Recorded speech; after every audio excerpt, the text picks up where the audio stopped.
नमस्कार, खबर दिन भर में आपका स्वागत है। मैं हूं शिवेंद्र शुक्ला। इस बुलेटिन के माध्यम से आइए नजर डालते हैं दिन भर की खबरों पर।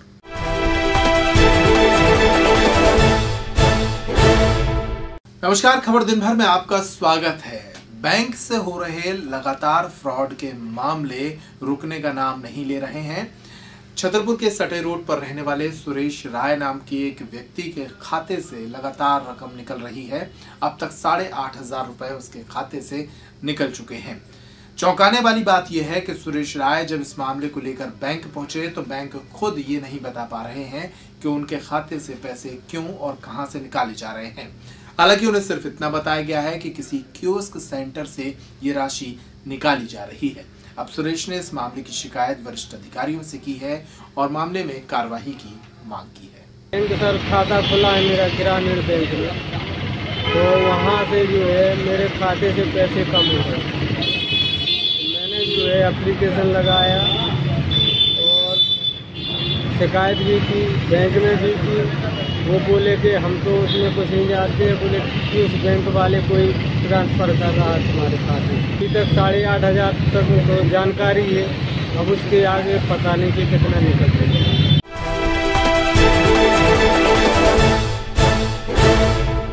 नमस्कार, खबर दिन भर में आपका स्वागत है। 7 जनवरी को हरपालपुर थाना क्षेत्र के गुड़ौ गांव में रहने वाले एक युवक के साथ मारपीट का मामला सामने आया था।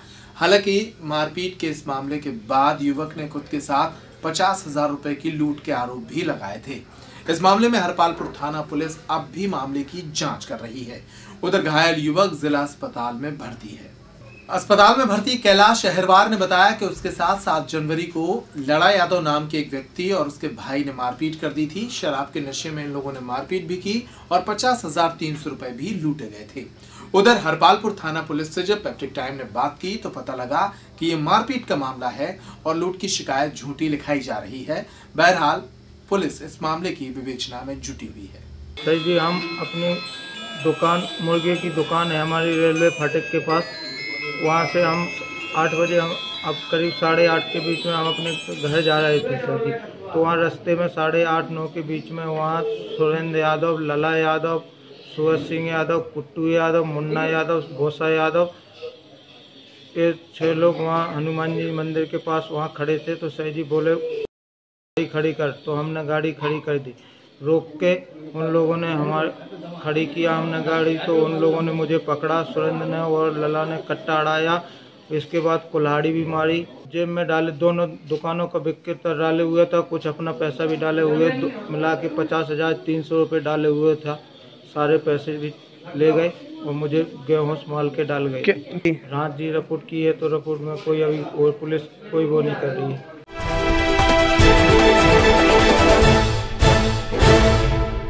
नमस्कार, खबर दिन भर में आपका स्वागत है। छतरपुर की नई तहसील में बने हनुमान मंदिर में जीर्णोद्धार का काम पूरा हो चुका है और इसी उपलक्ष्य में तहसील कर्मचारी संघ और स्थानीय अधिवक्ता संघ ने यहां सुंदरकांड का आयोजन किया। इस मौके पर प्रसाद वितरण और भंडारे का आयोजन भी हुआ। साथ ही सामूहिक आरती में भी सभी ने हिस्सा लिया। कार्यक्रम में छतरपुर के पूर्व एसडीएम डीपी द्विवेदी, तहसीलदार आलोक वर्मा सहित यहाँ के अधिवक्ता मौजूद रहे।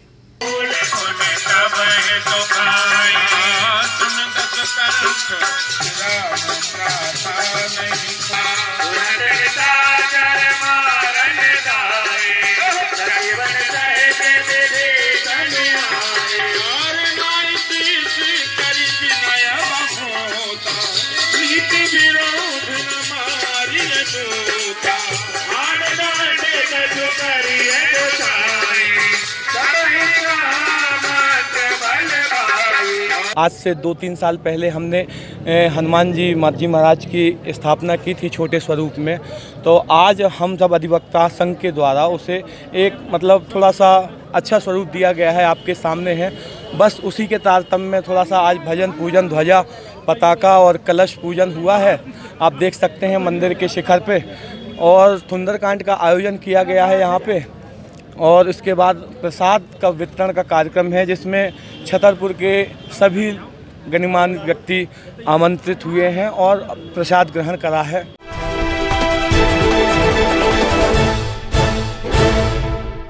नमस्कार, खबर दिन भर में आपका स्वागत है। सामुदायिक पुलिसिंग को बेहतर बनाने के लिए और पुलिस के कामकाज को सुधारने के लिए थाना प्रबंधन कोर्स के माध्यम से सब इंस्पेक्टर और उससे नीचे अधीनस्थ जो पुलिसकर्मी, जो पुलिस स्टाफ होता है, उसको विभिन्न क्षेत्रों से आए विशेषज्ञ विभिन्न जानकारियां देते हैं। छतरपुर के पुलिस कंट्रोल रूम में थाना प्रबंधन कोर्स के अंतर्गत छतरपुर, टीकमगढ़ और पन्ना जिले के पुलिस कर्मियों को मीडिया और सामाजिक संस्थाओं से जुड़े लोगों ने सारगर्भित उद्बोधन दिए।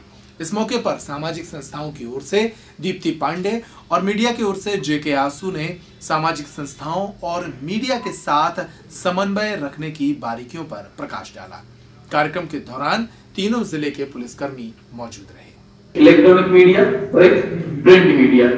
वर्तमान युग प्रिंट मीडिया का थोड़ा सा चलन इसलिए है क्योंकि वो आपसे सीधा ताल्लुकात रखते हैं कि सर क्या हुआ, आपसे एक इंटरव्यू लिया या कोई घटना हुई तो अब हालांकि उतने फोन नहीं आते हैं। पहले तो थानों में अधिकतर कार्यालयों से फोन जाते थे, तो इस कारण से नहीं आते क्योंकि जो चीजें व्हाट्सएप या फेसबुक के माध्यम से हमें पता चल जाती हैं। लेकिन नियम ये कहता है कि आप थर्ड पर्सन से पूछें। अगर आपके थाना क्षेत्र में कोई कार्रवाई हुई है तो आप भले ही कार्यालय का पहले फोन ट्राई कीजिए, क्योंकि आप लोग फील्ड पर होते हैं, व्यस्त रहते हैं, तो हो सकता है कि फोन अटेंड नहीं हो।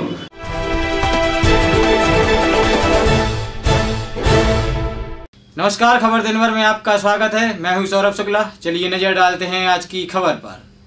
खतरनाक बीमारी मीजल्स रूबेला से जहां हर साल हजारों बच्चों की मौत हो रही है, तो वहीं इस बीमारी से निपटने के लिए सरकार प्रयासरत है। प्रदेश के कई जिलों में टीकाकरण अभियान चलाया जा रहा है जिससे इस बीमारी से निजात दिला सके। शहर में इसी तारतम्य में सुबह एक रैली निकाली गई तथा लोगों को जागरूक किया गया। CMHO BS वाजपेयी ने हरी झंडी दिखाकर सुबह अस्पताल से यह रैली रवाना की, जो शहर के विभिन्न मार्गों से होती हुई वापस अस्पताल में ही समाप्त हुई। इस रैली में सामाजिक संस्थाएं, स्वास्थ्य विभाग की आशा कार्यकर्ता, आंगनवाड़ी कार्यकर्ता, सहायिका, ANM, Lions club, rotary club सहित व्यापारी संगठन भी मौजूद रहे। हम आपको बता दें कि 9 माह से 15 वर्ष तक के बच्चों तथा कक्षा 10वीं में पढ़ने वाले बच्चों को मीजल्स और रूबेला का टीका लगाया जाना है। पहले बड़े स्कूलों और फिर छोटे स्कूलों में अभियान चलाया जाएगा। हर विद्यालय में मॉनिटरिंग की जिम्मेदारी भी दी गई है ताकि कोई बच्चा टीकाकरण से वंचित न रह जाए। जो मीजल्स रूबेला कैंपेन है जो 15 जनवरी से 15 फरवरी तक चलाई जाएगी, तो उस कार्यक्रम के सफल क्रियान्वयन और 100% लक्ष्य प्राप्त करने के लिए, जिसमें जो है 9 माह से लेकर 15 वर्ष के सभी बच्चों को 100% टीकाकरण कराए जाने का लक्ष्य है, जिसमें लगभग 6 से 6.5 लाख बच्चे जो है एस्टिमेटेड है, जिनको हमको 1 माह के अंदर पूरा करना है।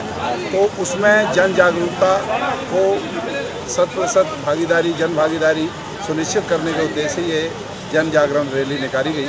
और इसमें जो है स्कूल के बच्चे हैं, हमारी आशा कार्यकर्ता हैं और समाज सेवी संगठन हैं और भिन्न जैसे कि लायन क्लब है, रोटरी क्लब है, अन्य व्यापारी संघ है और आप सब मीडिया के जो लोगों ने भागीदारी करी और आप सबके माध्यम से सबको जो है जो संदेश जाएगा कि ये जो है सुरक्षित टीकाकरण जो चलाया जाएगा। इसमें जो बच्चों को होने वाली रुग्णता और जिसमें कि कुपोषण, मीजल्स जो है लगभग 30% बच्चों का एक कुपोषण का कारण बनती है, तो हमारा जो मीजल्स को 100% उन्मूलित करने का लक्ष्य है। संगम सेवालय और हमारी जो स्वास्थ्य विभाग की आशाएं, उषा और जो सीलिंग होम के जो बच्चे हैं उन्होंने बड़ा बढ़ चढ़ के भाग लिया और 3 किलोमीटर तक रैली ये संपन्न हुई है।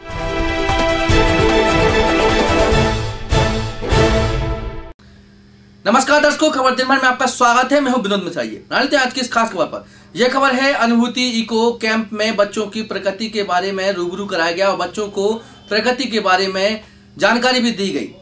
खजुराहो विगत दिवस लवकुश नगर सामान वन मंडल क्षेत्र अंतर्गत वन विभाग द्वारा खजुराहो क्षेत्र में अनुभूति इको कैंप का आयोजन संपन्न किया गया। यह आयोजन शासकीय उच्चतर माध्यमिक विद्यालय टटम, डहर्रा और डुमरा के 120 छात्र छात्राओं ने सुबह 8 बजे उठ करके यहाँ पर कैंप में शामिल हुए और कैन नदी के पास बने कैन घड़ियाल सेंचुरी का भ्रमण कराया गया और भ्रमण के दौरान जंगल में रास्ते में पशु पक्षियां वन जीव मिले, उनके बारे में भी ये जानकारी देते हुए उन्हें अवगत कराया। भ्रमण के दौरान उप वन मंडल अधिकारी छतरपुर VK गुप्ता, सहायक वन मंडल कुंवारी श्वेता सिंह, रेंजर जेपी मिश्रा तथा मास्टर ट्रेनर दुर्गेश साहू सहित तमाम लोग इस कार्यक्रम में शामिल रहे।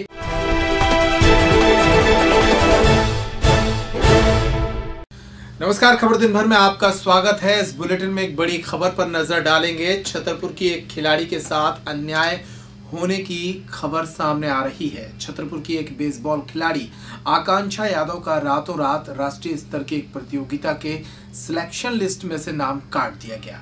ये आरोप खुद आकांक्षा ने लगाए हैं और आकांक्षा के भाई ने जब इस बारे में कोच मान सिंह से बात की तो उन्होंने बताया कि प्रदेश के शिक्षा मंत्री, उच्च शिक्षा मंत्री जीतू पटवारी के फोन पर कथित तौर पर उनके फोन के बाद ये सिलेक्शन की लिस्ट में से आकांक्षा यादव का नाम काटा गया। आपको बता दें कि आकांक्षा यादव छतरपुर की बेसबॉल खिलाड़ी है और इंदौर में होने वाली 35वीं राष्ट्रीय स्तर की बेसबॉल प्रतियोगिता में चयनित होकर इस प्रतियोगिता को खेलने जाने वाली थी, लेकिन अचानक फोन पर उन्हें कहा गया कि आपका सिलेक्शन काट दिया गया है और उनकी जगह पे कामनी यादव नाम की एक दूसरी लड़की का सिलेक्शन हो गया है। मेरे साथ ही नहीं बल्कि हर खिलाड़ी के साथ ऐसा होता है। आजकल तो देखने मिल रहा है कि खिलाड़ियों से ज़्यादा खेल हमारे पॉलिटिशियंस ही खेल जाते हैं। हुआ ऐसा ये है कि हम लोग का जो 33वीं राष्ट्र स्तरीय सीनियर बेसबॉल प्रतियोगिता है, जो कि बहुत इम्पोर्टेंट थी हम लोग के इस बार, क्योंकि पहली बार ये मध्य प्रदेश के अंदर ही टूर्नामेंट हो रहा था, तो इसका सर्टिफिकेट भी बहुत वैल्यूएबल था हम लोगों के लिए, हम लोग की जॉब वगैरह में काम आने वाला था। तो इसमें सर बहुत पॉलिटिक्स हुई, सिलेक्शन हुआ। पहले तो क्या पॉलिटिक्स हुई सर? पहले तो मैं बता रही हूँ, हम लोग का बहुत टफ कंपटीशन हम लोग ने दिया सिलेक्शन लेके, जो कि 5-6 तारीख को हुआ। फिर उसके बाद जो बच्चे सिलेक्ट हुए उन लोगों को 12 तारीख को इंदौर में ही जो राष्ट्रीय प्रतियोगिता है उसमें शामिल होना था।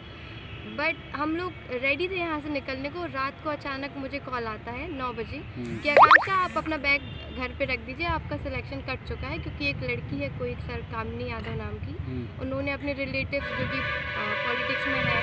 तो वो क्या यहाँ आपकी टीम में थी पहले? नहीं सर, जो हम लोग का पहले ऑनलाइन प्रोफाइल भी जमा हुई थी उसमें भी उसकी कोई ऑनलाइन प्रोफाइल नहीं थी। वो अचानक वहाँ पहुँची। ट्रायल में भी उसका बहुत बुरा प्रदर्शन रहा, या मैं कहूँ उसने ट्रायल दिया ही नहीं। उसके बावजूद भी फ़ोन जाने की वजह से उसके अनुसार कोई हमारे यहाँ के मंत्री हैं, खेल मंत्री जो अभी नियुक्त हुए हैं, जीतू पटवारी जी, उनने लगभग 15-16 बार हम लोग के पास, जो कि प्रूफ है रिकॉर्डिंग, उसके अनुसार 15-16 बार उन्होंने फ़ोन किया, जिस वजह से एक खिलाड़ी का सिलेक्शन कट करके ऐसे प्लेयर का सिलेक्शन किया जिसने कभी ट्रायल ही नहीं दिया या जिसे बेसबॉल के बारे में कुछ पता ही नहीं। कि अब क्या मन बनाया आपने, आगे क्या करेंगे आप? सर मैं तो कुछ समझ ही नहीं पा रही हूँ। मतलब अगर गेम हम पॉलिटिशियंस को ही खेलना है, खिलाड़ियों को खेलना नहीं है, फिर हम क्या होप रखें गेम से? तो खिलाड़ी के आरोप है मध्य प्रदेश की नई सरकार के उच्च शिक्षा मंत्री जीतू पटवारी पर, जिनके फोन के बाद उसका नाम काटा गया। इस बारे में कांग्रेस के जिला अध्यक्ष मनोज त्रिवेदी से बात की गई तो उन्होंने कहा कि इस मामले की जानकारी उन्हें अभी तक नहीं है, लेकिन अगर ऐसा हुआ है तो वे अपने स्तर पर इस मामले पे बात करेंगे और बेटी को न्याय दिलाएंगे। देखिए, मेरे को बेसबॉल के बारे में कोई जानकारी नहीं, आपके संज्ञान में ये आया है। अगर इस तरीके से किसी बच्ची की प्रतिभा को दबाने की कोशिश की गई है तो हम शिक्षा मंत्री से जरूर बात करेंगे। देखिए यदि ऐसी मेरी संज्ञान में कोई बात आएगी या फिर मेरे को बच्ची कोई आवेदन देती है तो हम निश्चित तौर से उसको ऊपर तक बात लेकर जाएंगे।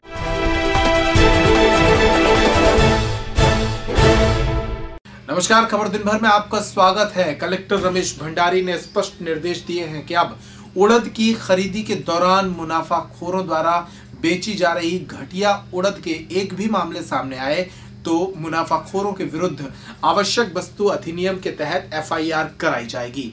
आपको बता दें कि लगातार जिले में उड़द की खरीदी के दौरान घटिया उड़द को खरीदने के मामले सामने आ रहे हैं।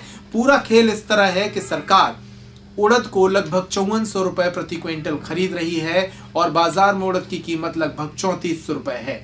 ऐसे में कुछ व्यापारी और मुनाफाखोर बाजार से उड़द को खरीद कर किसानों के रजिस्ट्रेशन के नाम पर सरकारी खरीद केंद्रों पर उड़द को बेच रहे हैं और 2000 रुपए क्विंटल के हिसाब से मुनाफा कमाने में जुटे हैं। हरपालपुर, बड़ा मलहरा और चंद्रनगर में बड़ी मात्रा में ऐसी उड़द पकड़ी गई थी जो अचानक अधिकारियों के पहुंचने के बाद लावारिस अवस्था में यहां पाई गई थी। ये उड़द मुनाफाखोरों के द्वारा किसानों के नाम पर बेचने की कोशिशें की गई। अब इस मामले में पब्लिक टाइम की पहल पर कलेक्टर रमेश भंडारी ने स्पष्ट निर्देश दिए हैं कि ऐसे मुनाफाखोरों के खिलाफ अब FIR की कार्रवाई की जाएगी।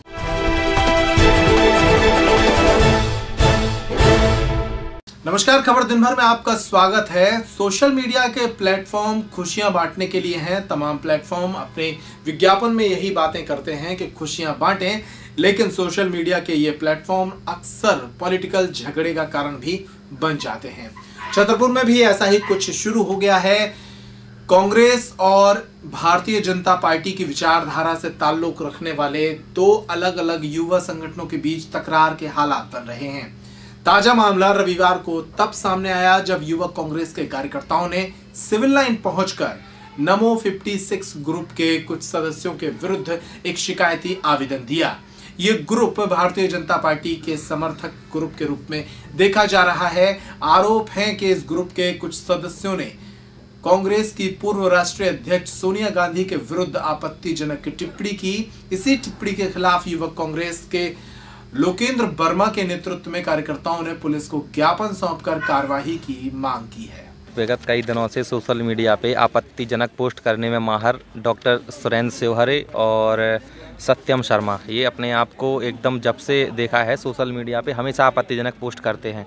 और हाल ही में इन्होंने हमारी राष्ट्रीय अध्यक्षा श्रीमती सोनिया गांधी जी के खिलाफ भी आपत्तिजनक पोस्ट की है, जो हम लोगों को बिल्कुल बर्दाश्त नहीं है। उसी के लिए हम लोगों ने आज दिया है। और ये सत्यम शर्मा जब भी है तो चाहे मुसलमानों के खिलाफ हो, चाहे यहाँ तक कि इनकी हिम्मत तब बढ़ जाती है जब ये सुप्रीम कोर्ट के खिलाफ भी और पोस्ट लिखते हैं, जिसकी जानकारी भी हमने आज यहाँ पे दी है सिविल लाइन थाने में। चूँकि किसी भी पार्टी का हो, आप एक ट्रोल के लिए कि जब काम करते हैं तो आप एक लिमिट में रह के कुछ भी कर सकते हैं, लेकिन अगर आप बिल्कुल व्यक्तिगत पर्सनली महिलाओं के खिलाफ, मतलब सोनिया गांधी हैं, अगर भले ही किसी पार्टी के हैं, इसके पहले वो महिला हैं। हमारे भारत देश में जहाँ पे महिलाओं को सम्मान दिया जाता है, देवी देवता स्वरूप पूजा जाता है, इसके बावजूद आप आपत्तिजनक टिप्पणी करते हैं, ये तो बिल्कुल ही गलत है, टोटल गलत है। उन्होंने कहा है कि IT एक्ट के तहत हम लोग कार्रवाई करके और FIR दर्ज करेंगे। हाँ, 24 घंटे का समय है। आजकल यूथ कांग्रेस 24 घंटे का ही अल्टीमेटम दे रही है हर जगह के काम कीजिए, क्योंकि पुरानी सरकार की तरह ये नहीं कि सिर्फ जाँच हो रही है। बहुत हो गई जाँच 15 सालों में, अब जाँच नहीं, सिर्फ एक्शन।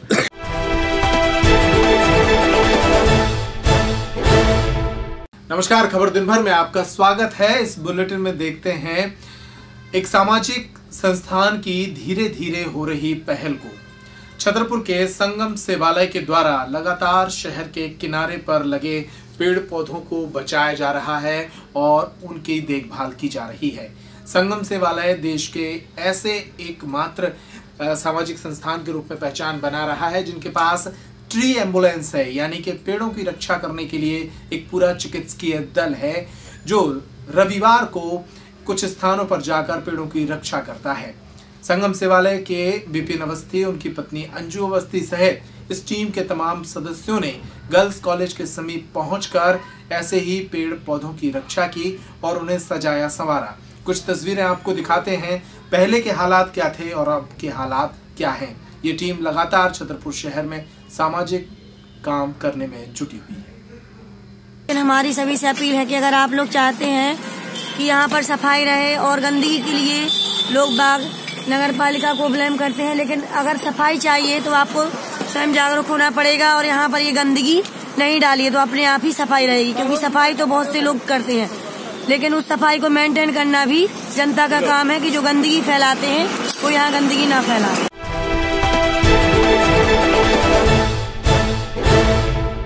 नमस्कार, खबर दिन भर में आपका स्वागत है। मैं हूं शिवेंद्र शुक्ला। नौगांव के फेमस 65वें मेला महोत्सव में क्रिकेट टूर्नामेंट का समापन हो गया है। इस समापन के मौके पर फाइनल में झांसी और आर्मी हैदराबाद के बीच में मैच खेला गया। मैच को देखने बड़ी संख्या में क्षेत्र के और दूर दराज के दर्शक मौजूद रहे। इस रोमांचक मैच में झांसी की टीम ने विजयश्री हासिल की। इस मौके पर अतिथि के तौर पर छतरपुर विधायक आलोक चतुर्वेदी ने कहा कि छतरपुर जिले में क्रिकेट अकादमी खोलने का वे भरपूर प्रयास करेंगे। वहीं महाराजपुर के क्षेत्रीय विधायक नीरज दीक्षित ने 10 लाख रुपए देने की घोषणा की, जिसकी मदद से स्टेडियम को और भी विकसित किया जाएगा। एक्चुअली मैं क्या, आज आर्मी हैदराबाद की टीम काफ़ी अच्छी थी, शानदार थी, पैक साइड थी, तो हम लोग प्लानिंग से कर रहे थे क्योंकि 2 मैच हम लोग दूसरी बैटिंग करके मैच जीते चेस करके। तो आज हम लोग की भी ये प्लानिंग थी कि 150-60 तक उनको रोके और फिर अच्छी बैटिंग करके पार्टनरशिप लगा के मैच को जीते। नौगांव का ये खेल टूर्नामेंट, जो क्रिकेट टूर्नामेंट है, ये पहले नौगांव वीक के नाम से हुआ करता था।